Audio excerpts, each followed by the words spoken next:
సినిమాని గ్రాండ్ గా చూపించే దర్శకులుంటారు, క్రియేటివ్ గా తీసే డైరెక్టర్లు ఉంటారు, అందాలను ఆరబోయించే దర్శకులు కూడా ఉంటారు.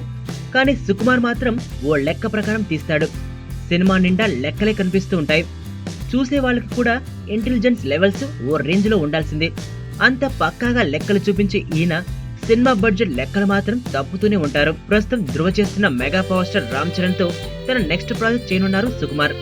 ఇప్పటి వరకు టాలీవుడ్ లో రాని ఓ కొత్త కాన్సెప్ట్ తో సినిమా తీసేందుకు రెడీ అవుతున్న సుక్కు ఈ మూవీ కోసం ఏకంగా 70 కోట్ల బడ్జెట్ ను కోట్ చేశారట. స్టోరీ విషయంలో ఫుల్ సాటిస్ఫై అయిన చెర్రీ ఈ బడ్జెట్ ఫిగర్ వినగానే ఆశ్చర్యపోయాడని అంటున్నారు. ఇంత బడ్జెట్ తో సినిమా అంటే ప్రొడ్యూసర్స్ నుంచి డిస్ట్రిబ్యూటర్స్ వరకు ప్రతి ఒక్కరూ రిస్క్ ఫేస్ చేయాల్సి ఉంటుందని భావిస్తున్నాడట రామ్ చరణ్. గతంలో ఈ 70 కోట్లకు మించి ఖర్చు చేసి మహేష్ తో తీసిన నేనొక్కడే చిత్రం ఏ స్థాయిలో డిజాస్టర్ గా నిలిచిందో చెర్రీకి ఫుల్ క్లారిటీగా ఉంది. ఆ తర్వాత ఎన్టీఆర్ తో నానక్ ప్రేమతో 50 కోట్లకు పైగా వసూలు చేసిన హిట్ అనిపించుకోలేకపోవడానికి ప్రధాన కారణం బడ్జెట్. అందుకే ఈ 70 కోట్లను వీలైనంతగా తగ్గించాలని సూచించారట. అయినా ఇప్పటి వరకు సుకుమార్ తీసిన సినిమాలో ఒక్కడి కూడా కనీసం 60 కోట్లు వసూలు చేయలేదు.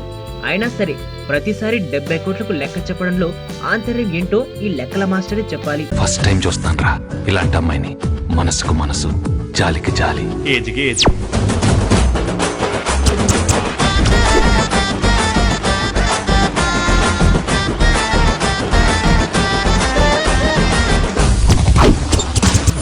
మదర్ తెరిసాయే మళ్ళీ పుట్టి పోలీస్ అయితే ఎలా ఉంటుందో అదే మా ఏసీపీ కృష్ణ. అయ్యో